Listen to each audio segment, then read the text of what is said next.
Radio has been important in our communication for a little while now, a long time. Let's see what's coming up inside your first hour. Weather Watch, followed by In Case You Missed It.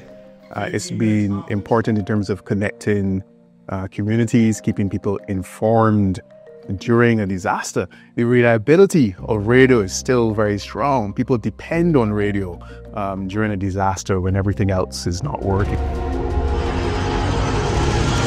People look to us. They trust us because we are the national station. So in the event of a disaster, if a disaster is approaching, the public will sooner switch to us, to turn to ABS radio. What we say or do can influence people.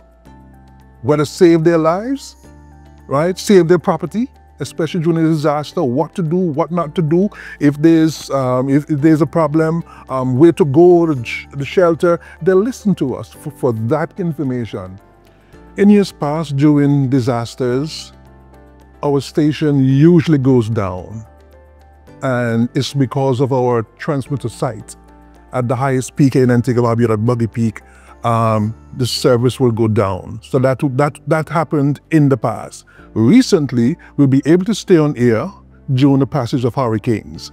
The last hurricane, I was overseas and I could listen online to ABS radio broadcasting through the hurricane. So we did make some improvements.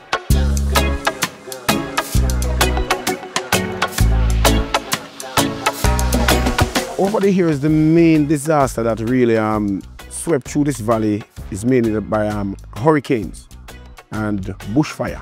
Some of these disasters, when they do pass through, we have landslides. We do have persons marooned in different areas because I think from the landslippage, sometimes we have road that break away and stuff like that. We have houses sometimes that are destroyed. You know, sometimes some of them may be washed away.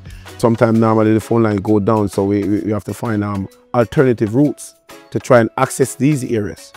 So we could actually see what's going on and talk with persons. Sometimes the alternative route is so dangerous that not everyone try to use them. You know, we find like one or two brave persons that will access these routes and get back some form of information and to the other side of the community.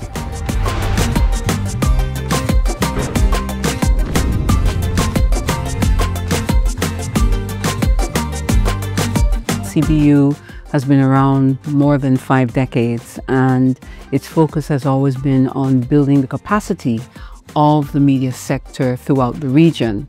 And we have seen, particularly in the past 10 years, that the focus on disaster risk reduction has to be made both by the media sector and for the media sector. I would say the trainings that we've been able to do with UNESCO, with UNDRR, with Caribbean Climate Change Center, supported by the EU and other partners, I think bringing all of these together has given us quite a measure of success. Members of staff has gone in training. I myself went to a training in Jamaica. It was eye-opening because we have been through so many disasters. We think that we have a knack of how to report and so on, but they're the do's and don'ts, what you can do or should do during disasters. And at that workshop, we got a rounded program on how to report on disasters before, after, and during disasters. UNESCO intervention has been an historical moment within the Charlestown Maroon community because over the years we have always wanted to have a media center. Right now we're looking on actually having a media house where we can actually stream from, you know, and actually looking forward to get transmitted that we can really successfully communicate with the wider community. Because we've been a part of the UNESCO programs, the training, the capacity building, it is creating that awareness for us here at Starcom Network. We've made it a priority to identify at-risk groups and to ensure that our airwaves, we make our airwaves available to engage them, whether we're giving information, whether we're going into the communities to help to educate on what is happening and so forth. The networks of media professionals who are interested in this area has been built.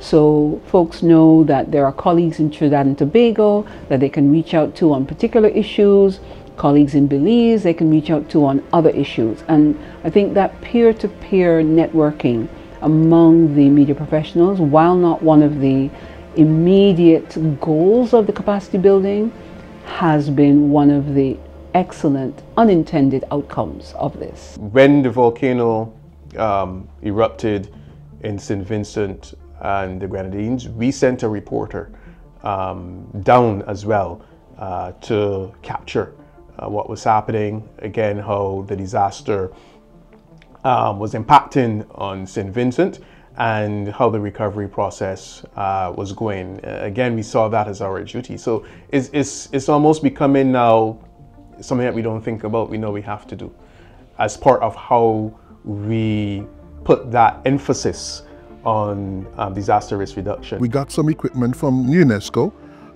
with an alert system, and we could broadcast notices from the National Office of Disaster Services through that alert system.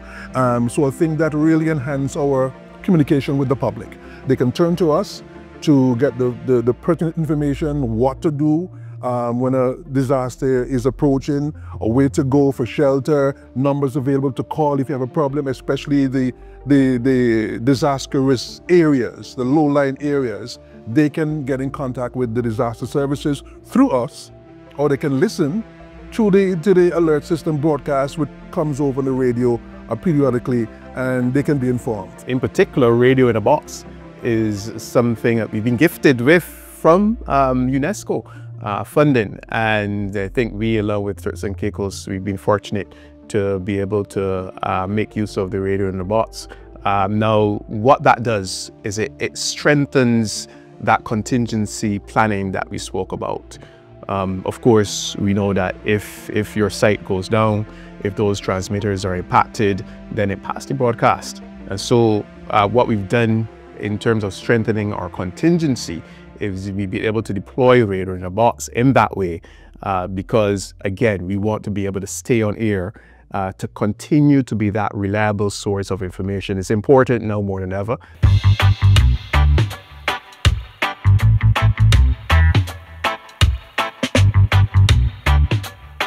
People, when we have disaster, would go from house to house to find out what's happening. And with the Radio Box capability of recording an audio, translating it to text as well, people can get both WhatsApp messages as well as text messages, because not everyone will have internet or data during the disaster. So I think that right now that we are ready and we are well versed to report on disasters whenever it comes our way. We are ready because of our past experiences and then the support from the UNESCO with equipment and so on, that we're ready to report on any disasters that is approaching.